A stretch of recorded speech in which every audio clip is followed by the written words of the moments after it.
Hello everyone and welcome back to my channel Lessons at Fingertips. So today what we are going to discuss are some guidelines and some tricks and tips which will help you to make your CV in much better way. So if you are a fresher and if you have nothing to mention in your CV, how are you going to get called from any MBA colleges? So please follow this video and apply these guidelines which will help you to get called from the MBA colleges. So stay tuned guys. So what we are going to do here is divide our resume or the CV into several different components. So the first component is going to be education, under which you are going to make a table, and that table will contain the class 10, class 12, graduation as well as post-graduation marks, college, board and the passing year. So these four things should be mentioned in the education section. So if you are a fresher, you do not have any work ex, education is very important, to mention in the resume or in the CV. So do not forget to mention that. Okay, so now let's go to the second component. If you're a fresher, another important component for you is going to be internships or live projects or any trainings if you have done. So from where you are going to get internships or live projects, well, you can refer to these sites that are mentioned over here. In these sites, you are going to get a lot of internship opportunities. Do not think that if it is going to be a paid or an unpaid internship, if you are just a graduate, then you should always, do not see that if it's a paid one or an unpaid one. Just see the quality of the internship, what all things you are going to learn from that internship. Why is this important? Because when you are going to appear for the interview, you need to understand that the direction of the interview is going to be the way you want it. Why is that so? Because if you have done some internships or some live projects, if you have any knowledge about that, you can talk about it in the interview and the interview will move on to that direction. So it will be easier for you to understand or to reply to the interviewer. Okay, so you definitely don't want something like, the interviewer is asking you some questions and you cannot just answer it. You don't want it to be like that. You want it to be in a direction in which you will be comfortable, you will be able to answer whatever the interviewer is asking, and the interviewer will also get an image of yours where they will also be knowing that yes, you have some experience, you have done some work. So try to find internships or life projects which are going to be productive, which is going to add value to your resume or to your knowledge. Okay, try to find out internships like that. So you can refer to these sites and get internships from there. It is very important, at least 1 or 2 internships to try to grab it, from your colleges or from these sites or live projects, or even if you have done any project, in your graduation day or in your post-graduation day about which you can talk. So you can also refer to that. Okay, try to mention it. And what else you're going to mention here? You're going to mention the headline of the internship or the live project, and then the KRA. Do not forget to mention, okay, and the start date and the end date of the internship. Maybe it's a 2 months or 3 months program, so do not forget to mention that. Okay, so now here comes the third component, that is professional certifications and achievement. So let's talk about professional certifications. Now here, suppose you are very clear about the fact that what MBA program you want to enroll in. If it's going to be HR, if it's going to be marketing, finance or operations, okay, any domain, you are very specific about your domain. So if you are very clear about this, if you have a clear idea that yes, you are going to pursue MBA in this particular domain, so you can definitely do some prior, professional certifications on this, right? Some HR analytics courses or some things related to finance or some things related to marketing, or maybe any other certifications you can do, like something related to the UniCF actually provides some programs, or if you have done under British Council, they provide some programs. So if you find this kind of professional certifications, if you can do it, you can surely mention that. Next comes to achievement. Now achievements mein what you can add is this is a very critical component in your CV, and we need strong impressive achievements. Suppose you have done any event, you have conducted some event, or you have worked as an event manager. Don't say you have worked as an event manager. You say that you have conducted or managed an event and which has resulted in a very successful one, or somehow you have helped it. Like here I have added some examples. Like here they are saying achieved a 120% increase in department department's net income within 18 months, right? So, or restructured the cost or pricing and financing models or activities. So any kind of achievements like this, if you have got any work that you have done which has resulted in some positive outcome, try to mention that in the achievement. Okay, so this you need to think like, we do a lot of things in our life, right? But we do not actually mention these things in the resume. But if you are a fresher, you need to tactfully think about the work which you have done and which you can mention it in the resume. Okay, so this was about the professional certifications and achievements. Now comes here the next component, which is position of responsibility.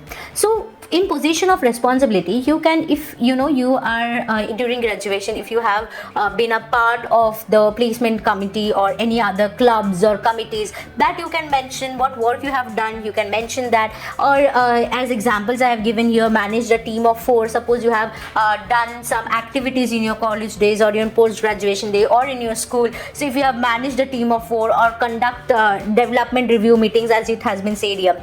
Also try to mention, if it is a current position, you need to start with manage, right? If it's a position that you have already done in your past, right, managed, right? Or other things like, as I have said here, if you have been a student coordinator or even manager, any position in clubs or committees, etc., you can mention that. Fundraising role in decision making, you can mention that. So these are certain positions or responsibilities. If you haven't done anything, you still have time to do something, enroll yourself in something and try to grab this kind of opportunities which you can mention in your resume. So this is about position of responsibilities. Okay, so now here comes another important component, that is the skill set. So in skill set, you must know that this should be a combination of hard skills and soft skills. So about the hard skills, you must have some information, you must have some knowledge about MS Office, or you can even, if you do some video editing work, then you can add about Filmora or Canva if you know how to use all this. If you are from computer background, so definitely you will have knowledge about Python or SPSS or this kind of softwares. If you have knowledge about Power BI, if you have knowledge about Tableau, all these kind of things, if you have some knowledge about this, if you know, then you can mention. And definitely in the interview, you must say that, I am a beginner in this, or I have a bit of more knowledge about this, what all you can do, what all experiences you have in this kind of hard skills or anything as such. If you know, then mention that. And surely soft skills, you should be mentioning teamwork or leadership program. And if you're mentioning any soft skills, you should try to justify that where you have applied this kind of soft skills, right? So keep statements ready for that. Even if you are mentioning in your CV, keep statements ready for that to justify that, yes, this soft skill you have used in this way. Okay, so this was about the skill set. Mention this component must be there in your CV, which will show that what all things you know, what all skills you have. Okay, so this was about the skill set.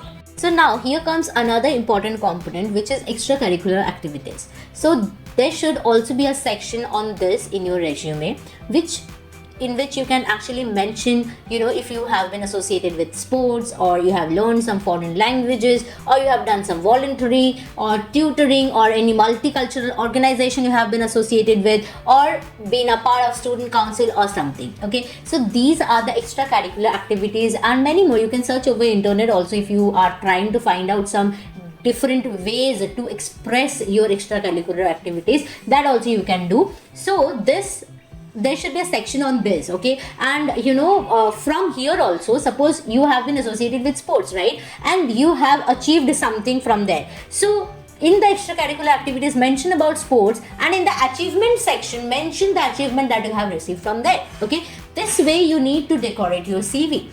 Okay, if you have done foreign languages, you've learned something, you can even use it in skill sets, right? You can even use it in skill sets, and in volunteering, during volunteering you have achieved something, or position of responsibility, you have been a part of, suppose, Rotary Club. Now in Rotary Club, that you will mention in position of responsibilities that what designation you were in, right? And that again you can mention in the extracurricular activities, you have done volunteering through Rotary Club, right? So this way you can use it. So now here comes the last component of your resume, that is hobbies and interest. Now see, everything should have some connection, right? So definitely the extracurricular activities that you pursue will have some connection with the hobbies and interests as well, right? So if you are someone with experience, then you should not opt for this. Definitely keep this in mind, okay? If you are someone with experience and you are not a fresher, so definitely you need not have to write much about hobbies and interests and all this, because you already have something to write in your CV. But if you are a fresher, then again this component becomes a very important part, right? So what you can mention here, interest means what are the topics or the ideas or subject that interest you, or that fascinates you, right? Or you want to learn more about it. Maybe it's culinary art or history or classical music. These are the examples of various interests about which you can talk, right? You can even say that you have interest in classical music, so then there should be something in your extracurricular activities regarding that, right? Again, coming to hobbies, what are hobbies? Are going to be the activities which actually encourages you or engage, you are very much engaged in those activities. So some examples of hobbies, it can be cooking or playing basketball or visiting museums. Now if you are visiting museums, what all places you have, now that means you have interest in history, right? So make a connection in that way. Keep it very clear in your mind that whenever you are talking to someone, when you are talking to the interviewer about your hobbies or interests, it should be very much engaging. You should have a lot of things in your mind to talk about those particular things, right? So again, community involvement can be there, blogging, writing, learning language. So if it's learning language, then in your skill set there should be like, you have learned this language. If it's photography, you can say that, the things you have done. If you have achieved something, you have posted something and you have achieved this, okay, so that you can mention. Travel, sports, reading, so all this can be in your hobbies and interests, and try to figure out ways in which you can mention regarding all this in the other components also. Okay, so this will give a proper idea. You should have a map in your mind to talk about all this in the interviews. Okay, so this was the last component about your resume. So now I hope you guys have understood how to make a connection between all the different components of the CV, right? So if you are a fresher, you need to know that all these components should be present in your CV. Now I am showing you on the screen a sample of a resume, okay, how it should look like if you are going to apply to some MBA colleges and you are a fresher. Okay, this is the sample that I am presenting you all. So I hope you guys have liked this video. Now you guys need to share, subscribe and like this video so that I can bring more such informations to you, I can help you with more such videos. And if you are having any kind of doubt, do mention in the comment section below. Thank you. Bye bye.